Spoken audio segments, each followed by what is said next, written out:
এটা একটা পজিটিভ দিক। আর একটা পজিটিভ দিক হচ্ছে আজকে আমাদের সমাজের সবচেয়ে বড় সমস্যা হলো মানুষ চলাচলের জন্য রাস্তা দেওয়া হয় না। মানুষ চলবে, রাস্তা দেয় না। আমার জায়গায় রাস্তা দিব কেন? আপনি হলেন একটা কৃপণ, আপনি মিসকিন। মানুষ চলাচল করবে, আপনি হাঁটার জন্য রাস্তা দিবেন না কেন? আপনি যেদিন থেকে 2007 সালে আপনি মানুষকে চলাচলের জন্য রাস্তা দিয়েছেন, মানুষকে চলাচলের জন্য আপনি ওয়াকফ করে রাস্তার নামে রাস্তা দিয়েছেন, কিয়ামতের আগ পর্যন্ত এই রাস্তা দিয়ে যত মানুষ হাঁটবে তত সওয়াব আল্লাহ রাব্বুল আলামিন আপনার কবরে দিবেন। আপনি দিবেন না কেন রাস্তা? হাদিস নেন মুসলিম শরীফের, আল্লাহ নবী বলছেন, রাআইতু রাজুলান ইয়াতাকাল্লাবু ফিল জান্নাহ ফি শাজারাতিন কাতাহা মিন যাহরিত তরিক কানাত তুযিন নাস ওয়া ফি রিওয়ায়াতিন কানাত তুযিল মুসলিমিন। আল্লাহ নবী বললেন, দেখলাম জান্নাতে এক লোক দৌড়াচ্ছে। জিজ্ঞেস করলাম কেন দৌড়ায়, তার কি আমল? আল্লাহ নবীকে জানানো হলো যে ওই লোকটা রাস্তার মধ্যে একটা বৃক্ষ পড়েছিল, মানুষ হাঁটতে কষ্ট হতো। ওই লোকটা চিন্তা করলো, আমি যদি এখান থেকে বৃক্ষটা সরিয়ে দেই তাহলে মানুষের চলাচল করতে সুবিধা হবে, মানুষের কষ্ট হবে না। এই চিন্তা করে লোকটা গাছটাকে সরিয়ে দিল। আল্লাহ নবীকে জানানো হলো এই কাজের বিনিময়ে আল্লাহ রাব্বুল আলামিন তাকে জান্নাত দিয়েছে। আপনি রাস্তা দিবেন না কেন? মানুষ চলাচল করবে, আপনি রাস্তা দিবেন না কেন? আপনি মানুষকে কুনতুম খায়রা উম্মাতিন উখরিজাত লিন-নাস, আপনাকে সৃষ্টি করা হয়েছে মানুষের কল্যাণের জন্য, আপনি দিবেন না কেন? যদি না দেন তাহলে দেখেন তো, এরকমও তো হতে পারে আপনাকে বললাম রাস্তার জায়গা দেন, মানুষ হাঁটবে, আপনি বললেন জি না আমি দিব না, আমার জায়গা। এটা বলতে দেরি, বাড়িতে আসার আগে আপনি মরে গিয়েছেন, হতে পারে না? এখন কি হবে? আর এরকমও তো হতে পারে আপনি রাস্তাটা দেওয়ার কিছুক্ষণ পরে আপনি মৃত্যুবরণ করেছেন, এটাও তো হতে পারে। রাস্তা দিবেন না কেন? জ্ঞান উপকারী ইলমের ব্যবস্থা করে যেতে হবে, এটা সাদকায়ে জারিয়া। আর নেগেটিভ একটা দিক আছে, আপনার বাপ, আপনার স্বামী, আপনার ছেলে, আপনার আত্মীয় যদি কোনো খারাপ কাজের কোনো কিছু চালু করে যায়, পাপ কাজের কোনো জায়গা যদি চালু করে যায়, তাহলে ওই পাপ কাজের জায়গা আপনাকে বন্ধ করতে হবে। ছেলে হিসাবে, মেয়ে হিসাবে, ওয়াইফ হিসেবে, কন্যা হিসেবে, সন্তান হিসেবে, যাবতীয় আপনি যাই থাকেন না কেন ওই পাপ কাজ আপনাকে বন্ধ করতে হবে। যদি পাপ কাজ বন্ধ না করেন, এখানে যত দিন পাপ কাজ হবে, কিয়ামতের আগ পর্যন্ত পাপ কাজ হলেও ওই মৃত ব্যক্তি কবরে থেকে এই পাপের শেয়ার পাবে। পজিটিভ দিকও আছে, নেগেটিভ দিকও আছে। জ্ঞান অর্জনের ব্যবস্থা করে দিয়ে যাবেন, উপকারী ইলম, মানুষের উপকার আসবে এরকম ব্যবস্থা করবেন। সর্বশেষ কি? ওয়ালাদিন সালেহিন, একটা নেক সন্তান, একটা নেক সন্তান রেখে যাবেন।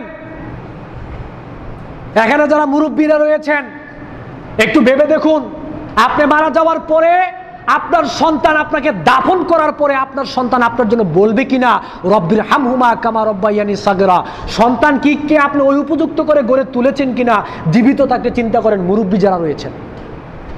আপনি মারা যাওয়ার পরে আপনার সন্তান তো দোয়া তো করেই না, নামাজ তো পড়েই না, সে দোয়া করবে কিভাবে? কিন্তু নামাজই পড়েন। ওই চট্টগ্রাম থেকে হাইয়ার করে হুজুর নিয়ে আসে, মাওলানা নিয়ে আসে আপনার জন্য দোয়া করানোর জন্য।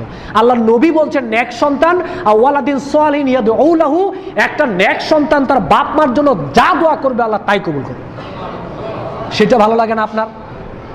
আপনি হাইয়ার করে আলেমাতে গেলেন কেন? আপনার সন্তান আপনার জন্য যা দোয়া কবুল করবে, যা দোয়া করবে সন্তানের দোয়া আল্লাহ রাব্বুল আলামিন তাই কবুল করবেন। শর্ত হচ্ছে নেক সন্তান লাগবে।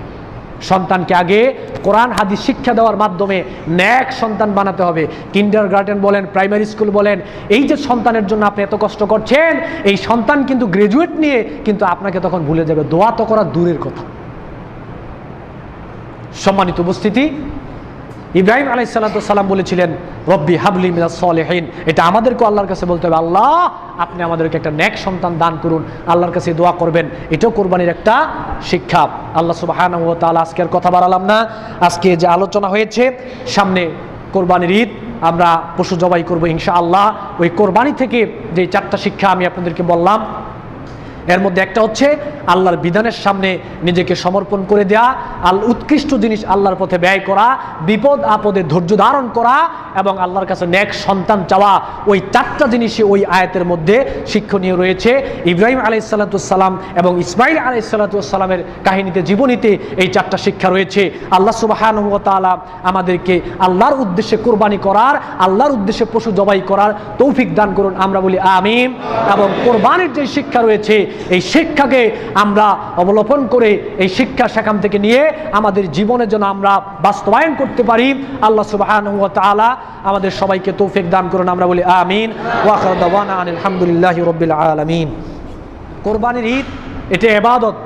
মহিলারা যারা রয়েছেন এখানে, যারা গার্জিয়ান রয়েছেন, আপনাদের প্রতি আমি আহ্বান জানাচ্ছি, ঈদের দিন আপনার সন্তান যেন গান বাজনা, বাজি, আতশবাজি, জুয়া, তারপরে মদ, নেশা, আরও যাবতীয়, মেয়েরা যেন বেপর্দা, আপনার বউ যেন বেপর্দা, তারপরে মেয়েকে খালাতো ভাইয়ের সাথে বেড়াইতে যাওয়া, তারপরে মামাতো ভাইয়ের সাথে ঘুরতে যাওয়া, পার্কে যাওয়া, এই যাবতীয় পাপ কাজ যা রয়েছে ঈদ উপলক্ষে এই পাপ কাজগুলো করা থেকে বিরত থাকুন। যদি বিরত না থাকেন তাহলে কিন্তু গার্জিয়ান হিসেবে প্রথমে বাপ মাকেই পরকালে জবাব দিতে হবে। বাপ মা সবাই সচেতন হন, আপনারা ঈদকে ইবাদত হিসেবে পালন করার চেষ্টা করুন। ঈদকে আমরা কাফেরদের সংস্কৃতি হিসেবে পালন করব না। আল্লাহ সুবহানাহু ওয়া তাআলা আমাদের সবাইকে তৌফিক দান করুন, আমরা বলি আমিন। আবার যদি আপনাদের